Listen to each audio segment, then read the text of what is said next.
Hello students, देखिए आज हम आप लोगों को ऑन हिज ब्लाइंडनेस, ये जो इंटर सिलेबस की जो एक कविता है ऑन हिज ब्लाइंडनेस, उसके बारे में आपको लाइन वाइज आपको हम एक्सप्लेन करके बता रहे हैं। लाइन वाइज एक्सप्लेनेशन आपको बताएंगे।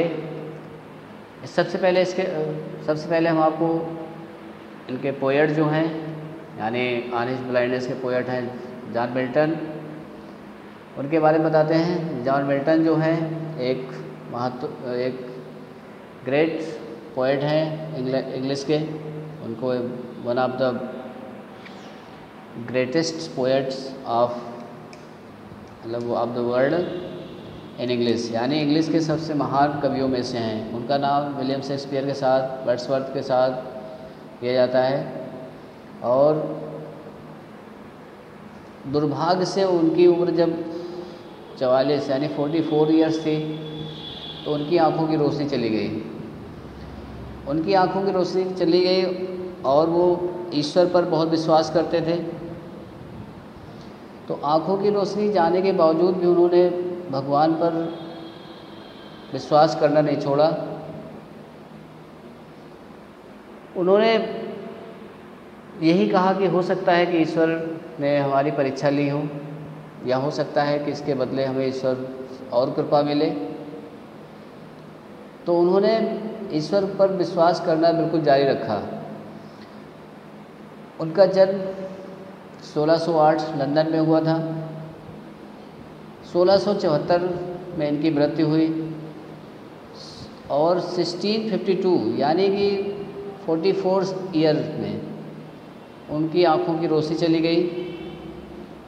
इसलिए उनको he is called the Surdas of England, उन्हें इंग्लैंड का सूरदास भी कहा जाता है। उनकी बहुत सी प्रसिद्ध किताबें थी। पैराडाइज लॉस्ट थी, पैराडाइज रिगेंड थी, और एक महत्वपूर्ण कड़ी है वो इंग्लिश लिटरेचर के। अगर इंग्लिश लिटरेचर में उनकी चर्चा न की जाए तो इसका मतलब है कुछ न कुछ एक बड़ी चीज़ मिसिंग हो रहती है। तो जॉन मिल्टन को हम यही कहेंगे कि एक महान कवि थे। और जो ये ऑन हिज ब्लाइंडनेस कविता है, इन्हीं का एक पर्सनल सोनेट है। पर्सनल सोनेट का मतलब होता है कि व्यक्तिगत रूप से जो लाइन लिखी जाती है अपने बारे में, उसी को हम सोनेट बोलते हैं। इन्होंने भी विलियम शेक्सपियर की तरह सोनेट लिखा हुआ है। विलियम शेक्सपियर ने भी सोनेट लिखे थे। और सोनेट का मतलब होता है 14 लाइन की कविता। और उस 14 लाइन की कविता में उन्होंने अपने और भगवान के विश्वास के बारे में बताया है कि ईश्वर जो है, जो करता है अच्छा करता है, हमें उसके कार्यों पर विश्वास रखना चाहिए और अपना कर्तव्य निभाना चाहिए। अब आइए देखते हैं जो पोयम है, When I consider how my life is spent, when I consider how my life is spent, यहाँ पर कवि कह रहा है कि जब मैं विचार करता हूँ कि मेरे आँखों की रोशनी, my light is spent, कि मेरे आँखों की रोशनी चली गई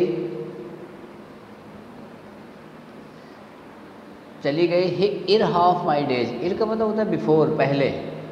इन का मतलब होता है बिफोर, पहले।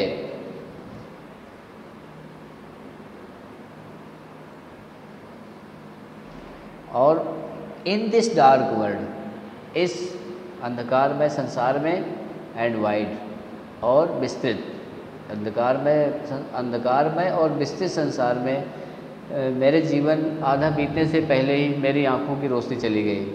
यानी जो कवि है जॉन मिल्टन, वो कह रहे हैं कि मेरे आंखों की रोशनी जो इस अंधकारमय और विशाल संसार में आधा जीवन व्यतीत होने से पहले ही मेरे आंखों की रोशनी चली गई।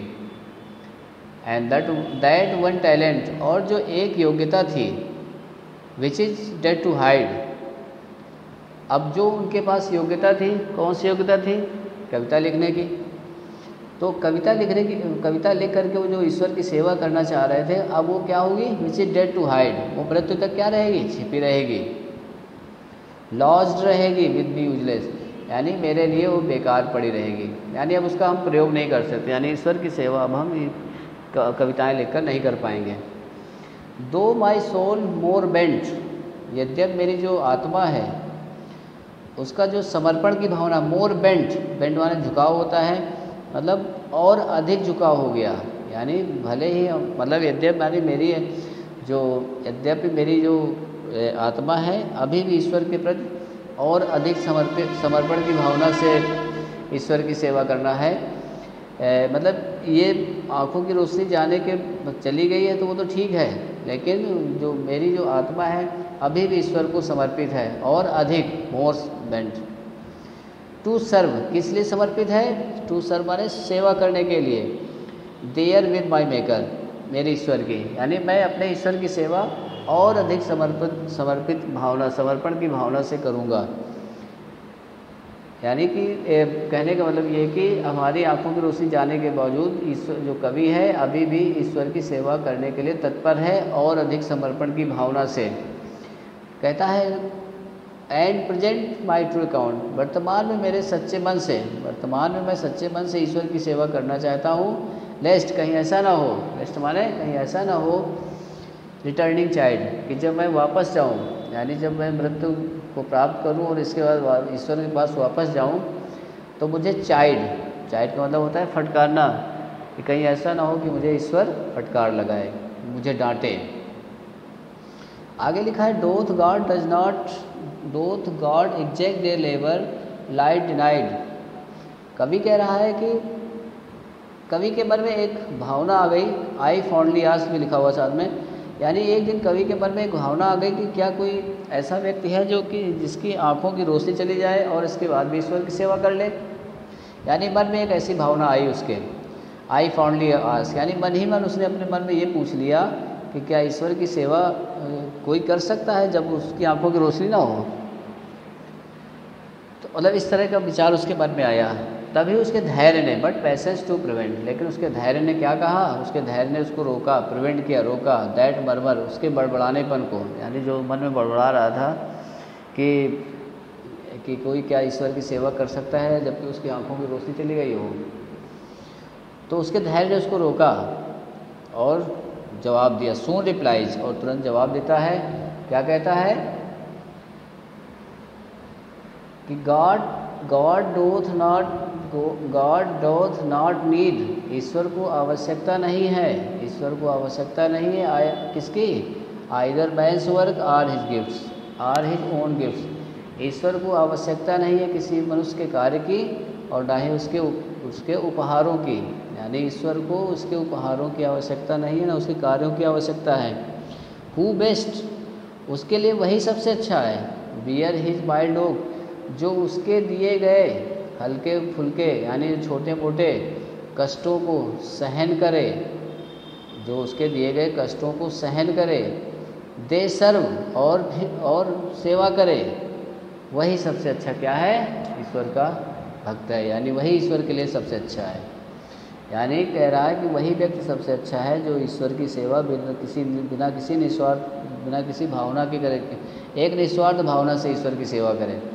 तो ईश्वर, क्योंकि ईश्वर को आवश्यकता नहीं होती आदमी कार्यों की या उसके उपहारों की, वो अपने कार्य को खुद व्यवस्थित कर लेता है और उसकी जो इच्छा होती है वो अपनी इच्छाओं को किसी न किसी तरीके से पूरा कर लेता है।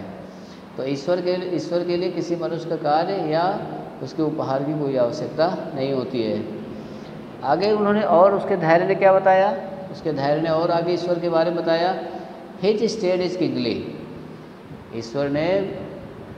ईश्वर के बारे में उसके धैर्य ने क्या और कुछ बताया। उसने कहा कि वो जो ईश्वर है, हिज स्टेट, उसकी स्थिति कैसी है, राजा के समान है, उसकी स्थिति उस राजा के समान है।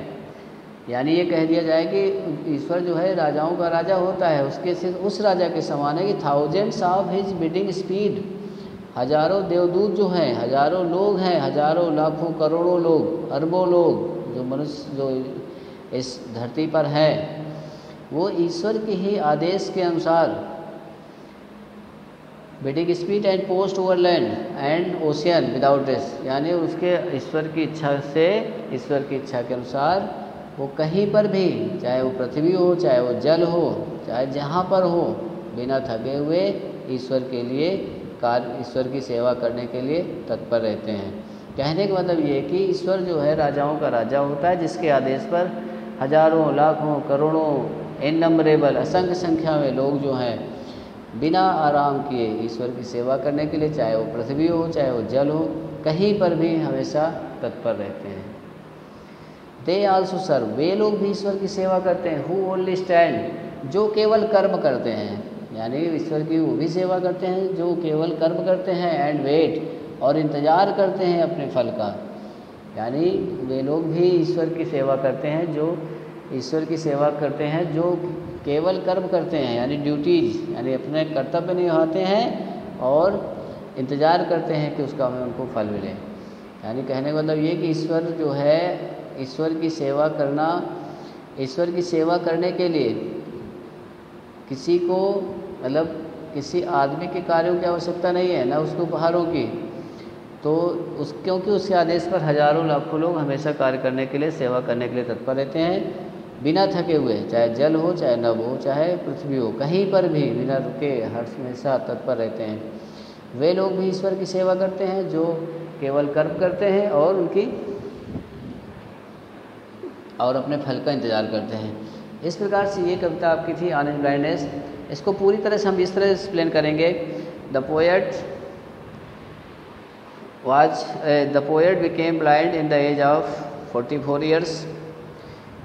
He was very distressed, he was very displeased because he could not serve God, क्योंकि अब ईश्वर की सेवा नहीं कर सकता by writing poem, by composing poem, यानी वो कविताएं लिख करके उसकी सेवा नहीं कर सकता है। After thinking about the gods greatness, यानी ईश्वर की महानता के बारे में सोचने के पश्चात, ही सेड, वो कहता है कि God is the king of Kings, यानी कहता है कि जो ईश्वर है राजाओं का राजा होता है। According to God thousands of angels are ready to do any work, any place, any time, यानी किसी भी समय, किसी भी स्थान पर, विदाउट टेकिंग रेस्ट, बिना आराम करे किसी भी स्थान पर, किसी भी समय, किसी भी कार्य करने के लिए तत्पर रहते हैं। और मतलब God does not need any man's work or his own gift, यानी मनुष्य को, ईश्वर को मनुष्य के किसी कार्य की आवश्यकता नहीं है, ना ही उसके उपहारों की आवश्यकता है। तो इस तरह से कवि ने अपने विचार व्यक्त किए हैं ऑन हिज ब्लाइंडनेस। हमको उम्मीद है कि आपको अर्थ क्लियर समझ में आ गया होगा। और इसमें आपको एक लाइन है, but passage to prevent that murmur, ये यहाँ पर एक फिगर ऑफ स्पीच है, आपको इस पर्सोनिफिकेशन मिलेगा, तो ये भी ध्यान रखिए। बट पैसेज टू प्रिवेंट, यानी कि धैर्य ने उसे रोका, धैर्य ने उसके बड़बड़ानेपन को रोका, ये आपका पर्सोनिफिकेशन फिगर ऑफ स्पीच है। तो ये जॉन मिल्टन की लिखी हुई कविता थी ऑन हिज ब्लाइंडनेस, इम्पॉर्टेंट कविता है। तो इसका आपको हमने अर्थ बता दिया, हिंदी में बता दिया, इसका इंग्लिश में एक्सप्लेन कर दिया है। तो इसको आप पढ़िए और हमको उम्मीद है कि आपको ये एक्सप्लेनेशन अच्छा लगा होगा, समझ में आ गया होगा। अगर अच्छा लगा है तो आप चैनल को सब्सक्राइब करिए ताकि आपको और दूसरी भी कविताएं या दूसरे भी पाठ आपको आसानी से उपलब्ध हो सकें।